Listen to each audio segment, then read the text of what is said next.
Louange, Seigneur Jésus. Seigneur Jésus. Si je suis possédé d'un esprit impur, Si je suis possédé d'un esprit impur, délivre-moi aujourd'hui. délivre-moi aujourd'hui.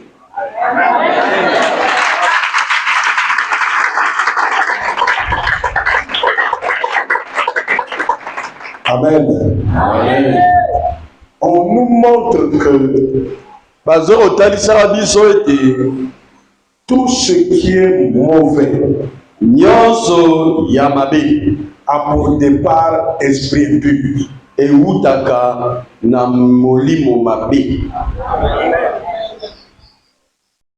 Est-ce que tu vas comprendre ce que je dis? Tout ce qui est bon a pour départ l'esprit pur.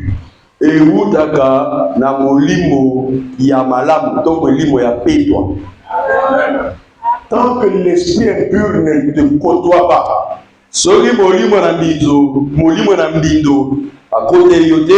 tu seras toujours en bonne santé, tu seras toujours dans l'avantage.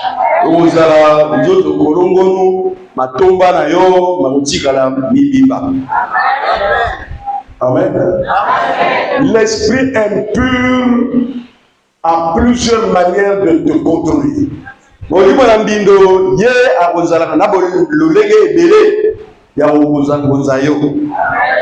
Il peut vivre en toi tous les jours. Il peut vivre en toi chaque semaine. Il peut vivre en toi 2 minutes seulement. Il peut aussi vivre pas en toi mais en dehors de toi. Et il vient faire des assauts. Comme quelqu'un qui souffre d'épilepsie. L'esprit n'est pas en lui. L'esprit vient à tout moment. Quand il vient, il le balance par terre. Et après il sort. Est-ce que tu comprends ça, bien aimé? Il y a des esprits qui viennent par année. Il te contrôle chaque avril. Il y a des esprits impurs qui te contrôlent par des personnes interposées.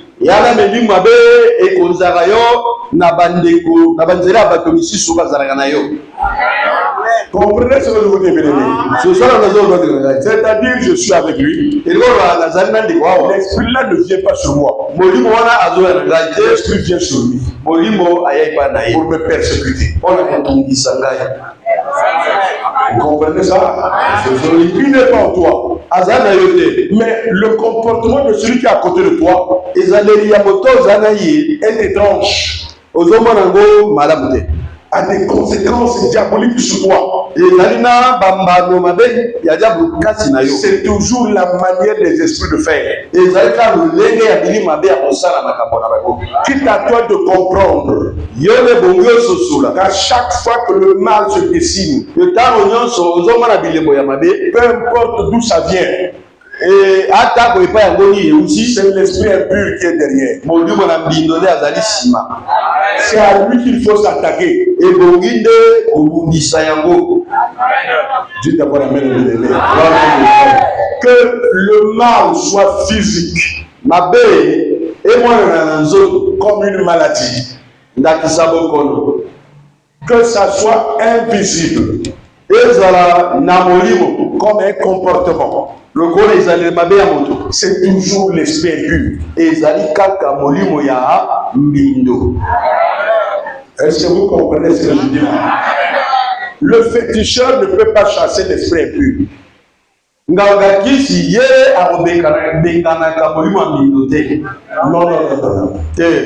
Ils arrangent ça très bien. Le féticheur ne peut pas te dire la vérité. Jamais. Celui qui est rempli de démons ne pourra pas t'aider. L'esprit impur peut venir tenir la tête de quelqu'un. Par des contrats qu'on a signés. Et cette personne devient amenant un mauvais cœur. Et il ne veut pas voir l'autre s'épanouir.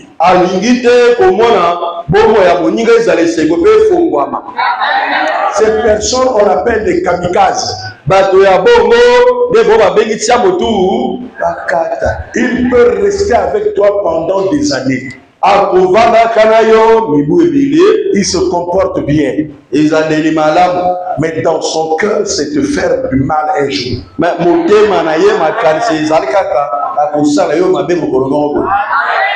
Je veux vous dire la vérité, bien-aimé. Je ne te demande pas d'avoir peur de ces gens qui sont possédés. Non. Toi, tu dois te préparer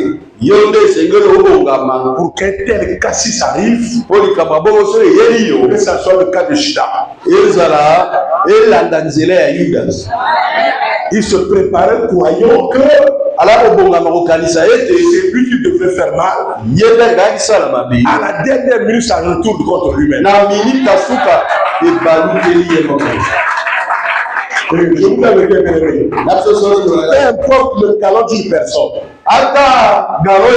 peu importe le degré d'une personne, peu importe le malice d'une personne, quand tu as le pouvoir du Saint-Esprit, tu finiras par le terrasser. Amen. Amen. Là, je te parle de Jésus-Christ qui est incomparable.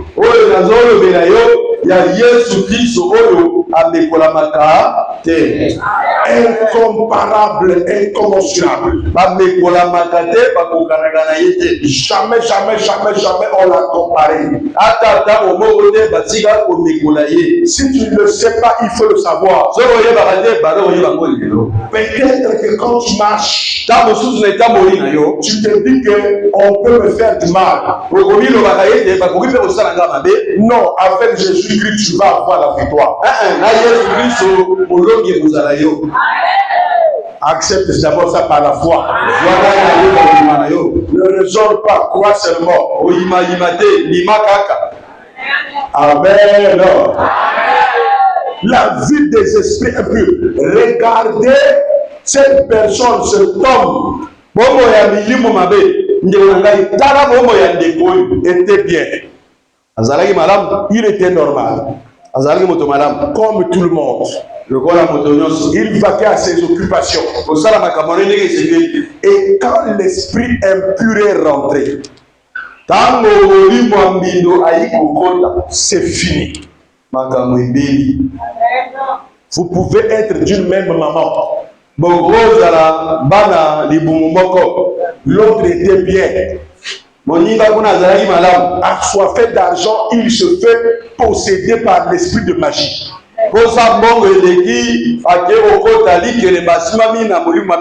C'est fini, il va commencer à vous massacrer.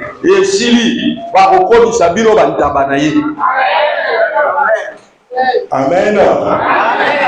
Celui qui pratique, qui a un esprit de sorcellerie, de pratiquer la magie, le maraboutisme, le fétichisme, est l'ennemi de celui qui prie à Golgotha.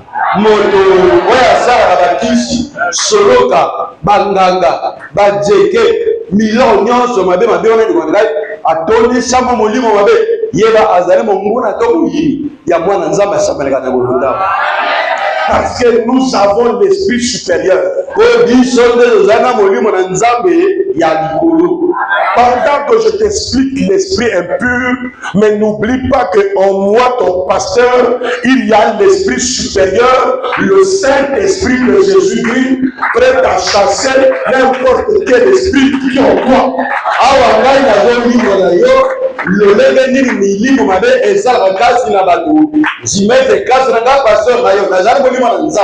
ya likolo oyo ndenge na telemi awa na bongami mpo na bengana nyonso mabe oyo ezali kasi na yo wana. Amen. J'avais un frère, j'ai encore amen.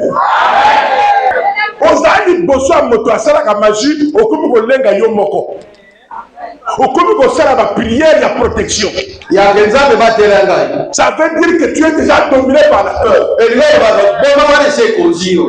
Oublions que celui qui est avec toi est incomparable. Et le créateur du diable, le créateur des démons, le créateur de tout est avec toi.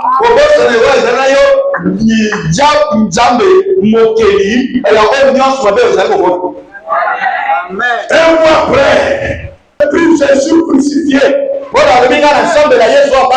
Celui qui est mort à la croix, celui qui a dit tout est accompli, ressuscité le troisième jour, et il vit éternellement. Je ne sais pas quel est ton Jésus, mais moi mon Jésus est grand. Mon Jésus n'a pas de limite. Le malheur que tu vois sur moi là, un moment à l'autre ça va, un moment à l'autre ça va déjà. Parce qu'il est incomparable. Il ne blague jamais. Il agit à tout moment. Il n'a pas de temps fixe. Il ne dépend pas de la température. Il ne dépend pas de l'âge. Il ne dépend pas des familles. Il peur de la mort. Quand il parle, tout genou fléchit. Même le diable fléchit. Si tu veux acclamer, acclame-le très fort. Dis 3 fois, Jésus-Christ l'incomparable. Jésus-Christ l'incomparable. Jésus-Christ l'incomparable. Jésus-Christ l'incomparable. Ah, c'est Yamanende. 3 fois. On reprend. 3 fois. Jésus-Christ l'incomparable. Jésus-Christ l'incomparable. Jésus-Christ l'incomparable. Moto amemaka cercueil wana il va yorango ayora likolo ya zolera na cercueil liboso ya lopoto na yo azolera nango wana tala koleka nango ayoka Jésus-Christ l'incomparable akoza na cercueil na ye moko. Ça, je le dis et je le répète. Depuis que le monde existe, quelqu'un qui prend Jésus-Christ comme incomparable ne pourra jamais être marché par celui qui a le diable.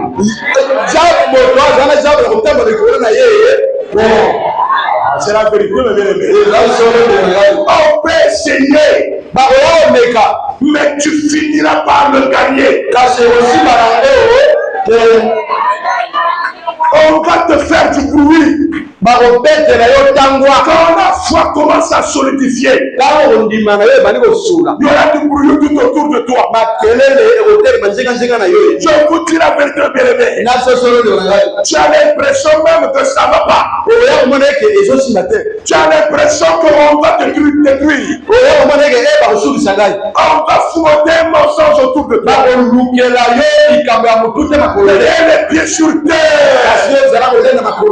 Faut mieux la faire d'une chose. Les sont commencés. Tu ne te reproches de rien. Tu crois seulement ton Dieu. Tu finiras par les dominer. Quel que soit comment on appelle ça, le temps. Quel que soit là il va, alors lui, voilà comment il va te défoncer. Même si tu es défoncé, tu vois que de ton côté, les choses se sont réglées. Et chez lui, c'est grand. C'est éphémère. Devant Dieu, la victoire, c'est pas la démocratie. C'est pas la majorité qui a la victoire. Devant Dieu, c'est pas la majorité. C'est pas la minorité. C'est la vérité. Même si vous êtes seul, avec la vérité, vous combattez l'ennemi. Tant que je peux me lever avec Jésus-Christ, en esprit et en vérité, prêchons la bonne nouvelle, la vérité aux gens. Celui qui va combattre, il ne me combat pas. Il combat Jésus que je prêche. Il meurt à guerre à Jésus de Nazareth. Il va croiser le roi des rois. Le roi des rois va le visiter dans la folie. Est-ce que tu as bien aimé? Il ne pourra jamais t'arrêter. Il n'est pas trop tard. Comme tu l'as connu maintenant là, il va récompenser les années perdues. Jésus est Dieu. Jamais les comparables. Jamais les comparables. Cet homme était rempli, possédé d'un esprit pur. Il était là-bas. La Bible dit, c'est peur que. Et personne ne pouvait plus le lier. Même avec une chaîne. Et donc ils ont servi au Balateyani. Qu'est-ce que tu ne se maries pas? Attends, quand il quittera, tu sentiras le parfum. Parfait va dégager par le royaume. Le parfum va dégager les gens vont te jeter. Il y a une fille qui est passée ici. Voilà, moi ça déclare. Choisi par Jésus de Nazareth. Comme le prophète. Annonçant la bonne nouvelle. Et je te le déclare. Comme tu es venu ici là. Un jour, tu sauras que j'avais dit la vérité.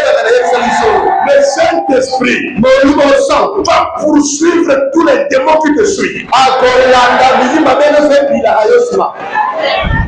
On dit amen, le bien-aimé.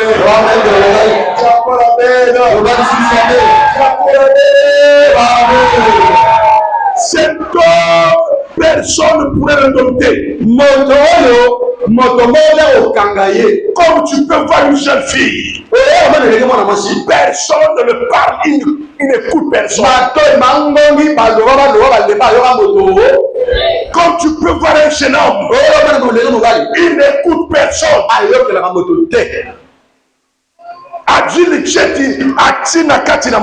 Matériel.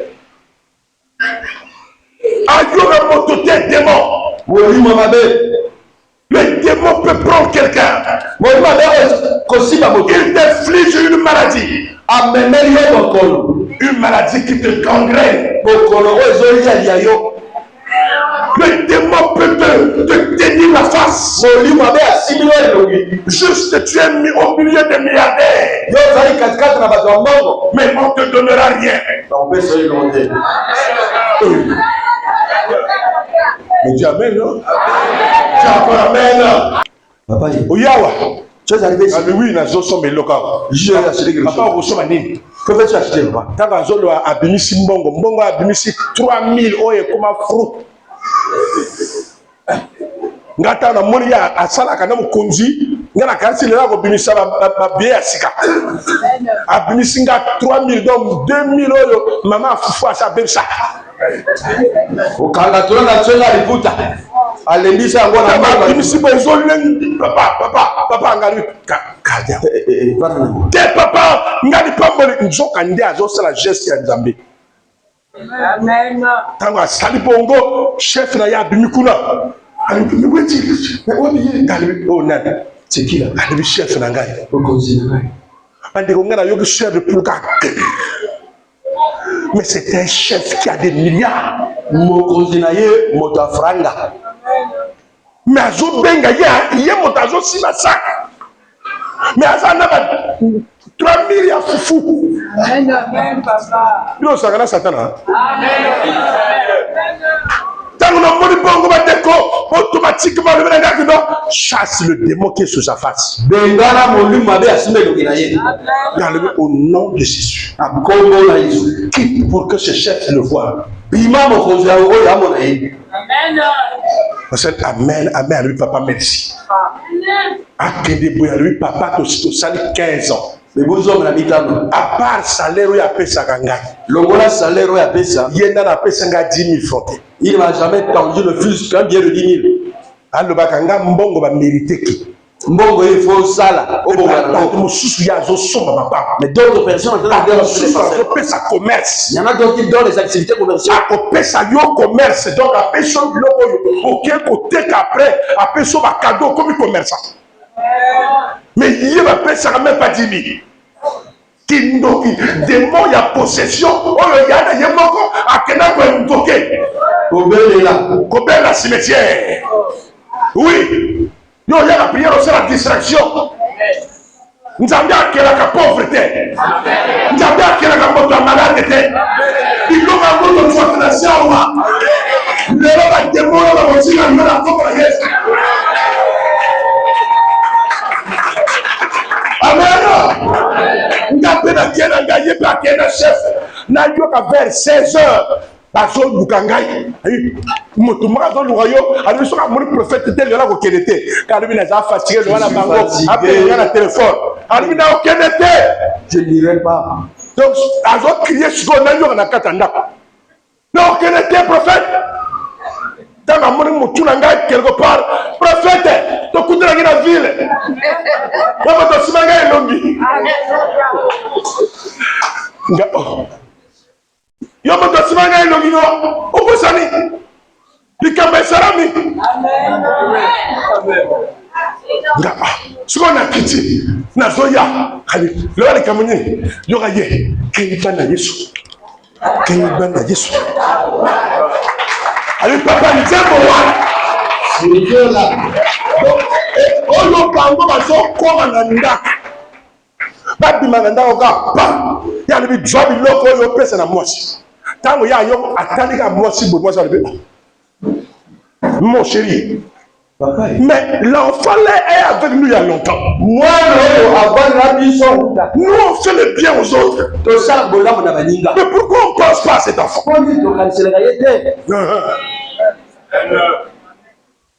Vous parlez à lui. Qui ça? Mais cet enfant-là. Mais moi, non. Mais on va. Au fait, par exemple, on va. Donc, en bon lieu, au fait. Mais je ne sais pas. Dieu peut m'amener là, mais tu peux rester comme ça. Moi, ça lui dit non, c'est pas comme ça. Est-ce qu'il y a un jour où il y a bien un acte? On a des choses à bien. Non, donne-moi 500 000. Autre nous sommes de l'Oranda.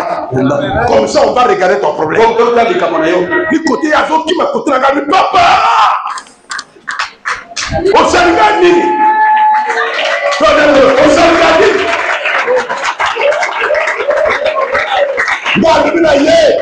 Soki ba bag saka.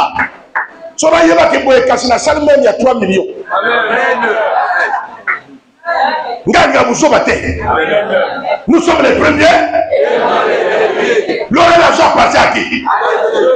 Alors, yo chrétien aux hommes la passé. Mon pacano, à son lambongo, à son sacrambongo, y'a occupé un dégainé. Y'a occupé un dégainé. Le reste des mots va au Kende. Pas mango au Kende. Ah, mais soit pas au Bakasi. Souvent, il avait eu les fers au pied et avait été lié de chaînes. Mais il avait rompu les chaînes et brisé les liens. Et personne n'avait la force pour le dompter. Moto Azaraki bien. Des mois, continue à 4. Tout est changé. Jamais. Tu as encore la mère? Tu as encore la mère? Papa, il y a le Miyakawa. Mais les élections. Ce qu'il fera, nous sommes plus que vainqueurs. Je te rappelle, nous n'avons pas perdu le temps. Il y a des choses qui se sont passées sur toi. Mais c'est normal que ça soit pour toi des expériences. Tu vas changer. Ça sera un souvenir. Un souvenir. Parce que Jésus-Christ va te délivrer. Ces souffrances-là vont disparaître. Jésus-Christ va ouvrir. Et moi je serai béni. Quand tu es béni, moi aussi je suis béni. Tu as quelque chose qui t'arrive. La nuit où je ne sais pas comment, il y a toujours l'attaque qui arrive. À partir d'aujourd'hui, à la même heure, le Seigneur va virer la puissance. Qu'il soit orienté vers lui-même.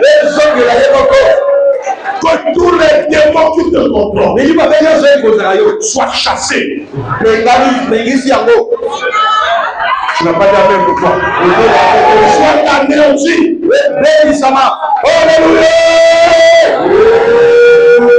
Il était sans cesse, nuit et jour, dans les sépulcres et sous les montagnes. Criant et se maîtrisant avec des pierres. Le verset 6, ayant vu Jésus le loin, il a couru. Et fait quoi? Se prosterna devant lui. La Bible dit quoi? Tout genou fléchisse. Quelle que soit la taille de la personne, quel que soit le niveau, le décret, le titre, il finira par fléchir devant toi.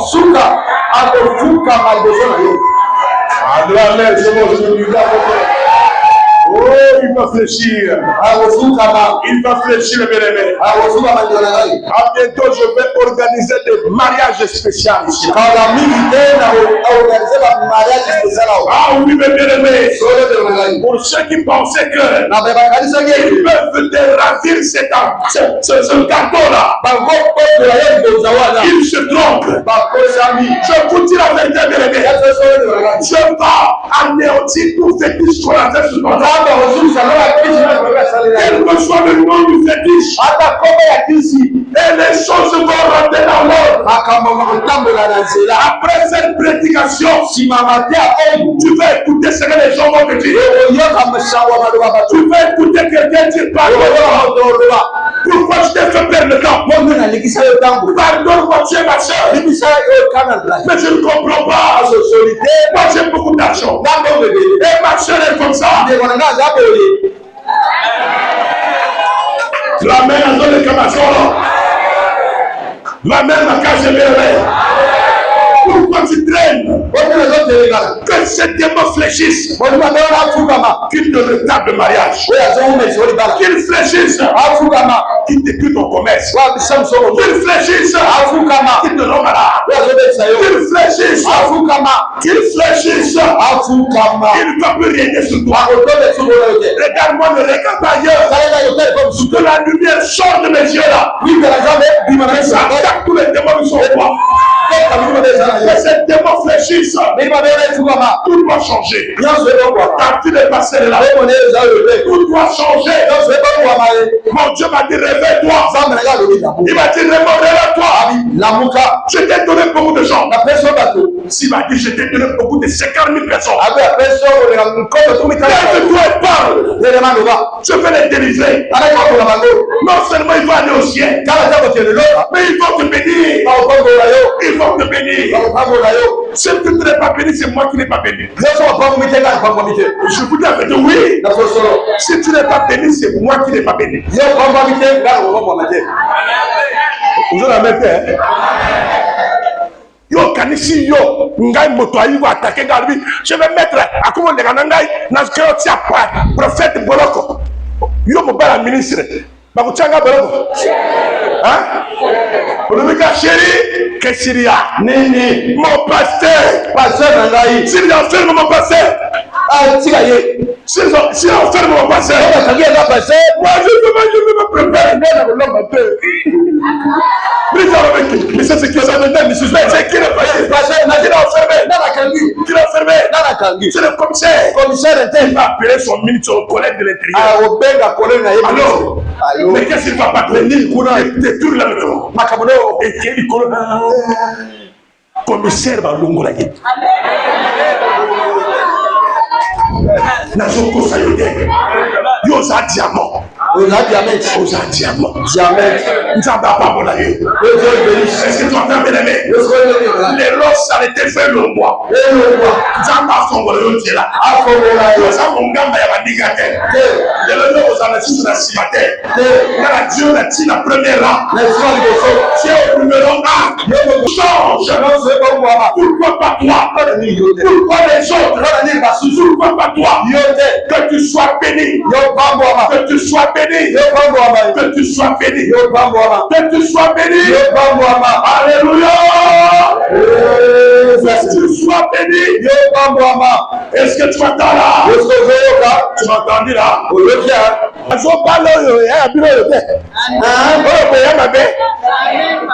Regarde dans les gosses, sur la seconde parité.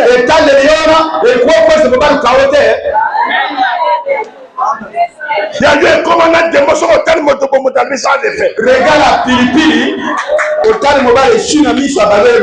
On leur demande de la carte de l'eau. Comme ça, sur le terme de message. Ailleurs les secondes. La zone là. Bien, on je suis bien bientôt, oui. On a la yité. Il faut y avoir. Il faut y avoir. C'est pas vrai? Est-ce que les gens ont toujours ce matin, c'est persillé, mais la carte de semence, ça a 1000 francs à redonner ma sécurité. Moi, c'est bête, peut-être on a redonné ma cour. So, il y a ma sécurité comme à 23 heures. Non, lui, on fait deux. On a pour ça qu'on s'aimait. Pour ça, ça. Mais bon, mais il y a carré. Mais bon, quand il y a déplacement dans la poche. Na moni de ko moga zo kena mikam yo kena makolari papa na sema ki 500 eh bien mon pas ma collègue viva on va dire yo bongo faut le bandam de pesa ngambon Dieu donne-moi l'argent le va pesa ngambon la bongo pesa ngambon o ya kanganga ndira mbongo na pambi yete yobo na pambi ndaga moto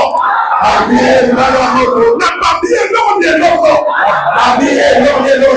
alo ngora nzela na komone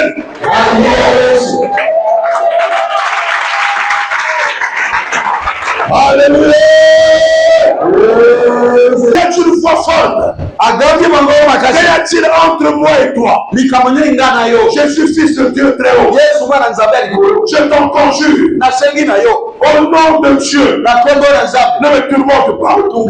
Car Jésus lui disait, sors de ce corps. Esprit impur. Esprit impur, sort de cette femme. De cet homme. Français, il faut m'accorder. Il faut ça la dire. Le mal souci.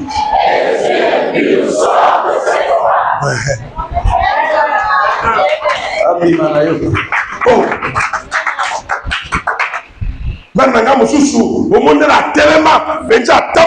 Tu sens que c'est une belle fille. Moi, si Bonzenga a tellement pensé, moi, j'ai swingé. Ils ont mérité mon bal. A Bongi, la Liba, la Bani Sango, Betimia.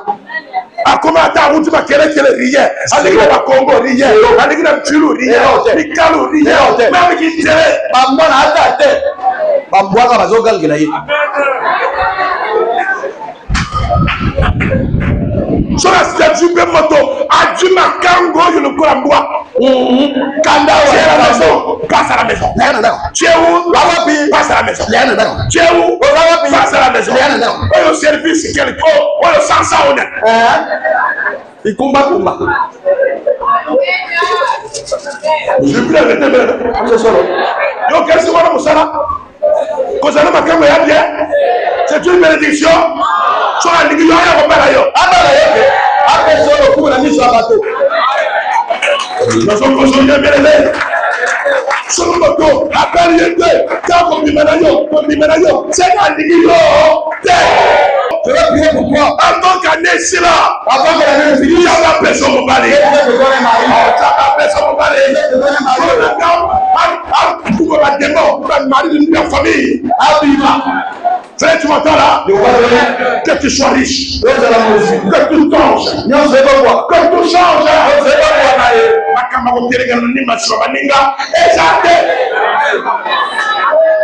Place baninga baleki faire so comme tour na yo comme kota biba kanga mikanda makasi nana mona moko bandeko abeta ballon so comme abeta ballon ya ko noter pour que ba pona yeli ko le vimbi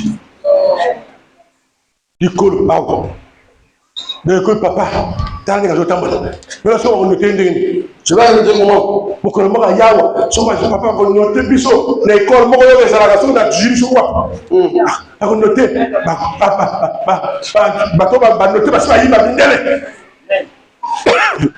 na mona zo kana mama na yetai oh joueur na simba ye kolo mama na ya lui papa sambela kaka le connaît abwe na yibi kekele malembe turego ya bongo azwa akende nga le comme na nga malembe te comme na nga courir bon aboli koba Jésus est le même hier l'homme aujourd'hui maintenant et éternellement c'est pour Jésus ngande jamani kolawa ngana le kololaye na se payer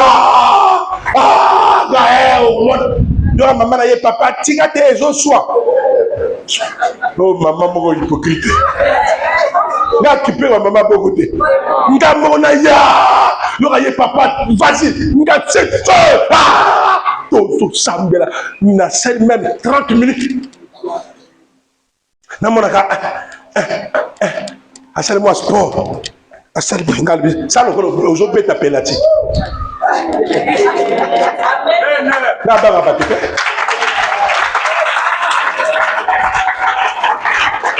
alléluia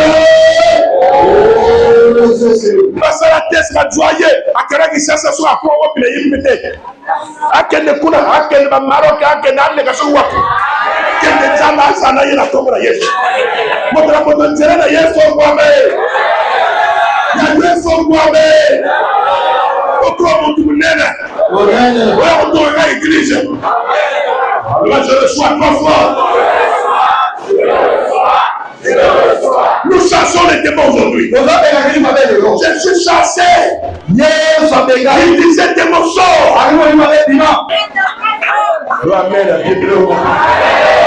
Non, Jésus en moi. Il n'y a pas quelque chose qui peut le dépasser.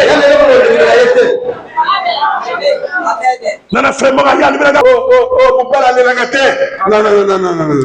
Tout ça, mais là, pourquoi payer ça bango ma bonus? Bamba. Bato so bazo sala mutu makasi orgueil okitisi bango. Okangoli bango na talo moke. Suppose. Aussi ça bango valeur. Vous parlez de lokola donc oh papa, donc elle va discuter, Oh, ne fais pas des choses comme ça. C'était pour de faiblesse. Sa faiblesse mais on peut se respecter. Les mêmes de qualité. Alors si tu veux calculer toi pas goût. Faut pas venir au bout. Oh mon bande. Voyez papa, elle m'a dit donc elle a caméra. Charge ça. Amen. Papa, yo me pesa monga le bidana monte. Moya. Ngana zana mongo Bible. Au nom de Jésus. Seigneur, ouvre la voie. Qu'il ait l'argent. Qu'il ait l'argent. Ake Moussara, mon conjoint toute la journée qui était triste pour moi, maman Wani. Mais c'est tout était triste. Ah, chef, parce que moi, la dot là, et le mariage là, ça coûte. Ça me manque 2 millions. Les amis 2 millions. Oh, tu veux te marier? Enfin, j'ai un homme conscient dans l'entreprise. D'abord, je te donne d'abord 1 million. Après, je vais te donner 500. Tu te maries quand? Chef apprécie moi. Quand il est coquille, il est bruit. Ah oui, comme la surprise. Ah oui, Bakisco, Bango, chaque chose de bonus. Moko. Quand il s'en va, faut démontrer que yo zamoto. La kisa. Ah, tu as la maison la place. Le sol le pouvoir. Oh non. Ne te sous-estime pas. On veut Jésus, tu vas gagner. Na Yesu osimba. Tu vas faire quoi? Gagner. Tu vas faire quoi? Gagner. Tu vas faire quoi? Gagner. Que le Seigneur te délivre aujourd'hui. Je te déclare délivré. Je te déclare délivré. D'avance, je te déclare déjà délivré. Attends, on a un démon, 3, 4 démons, 1000 démons délivrés. Quel que soit ce qui t'est arrivé, je te déclare déjà délivré. 3 fois, je suis délivré. Je suis délivré. Je suis délivré. Je suis délivré.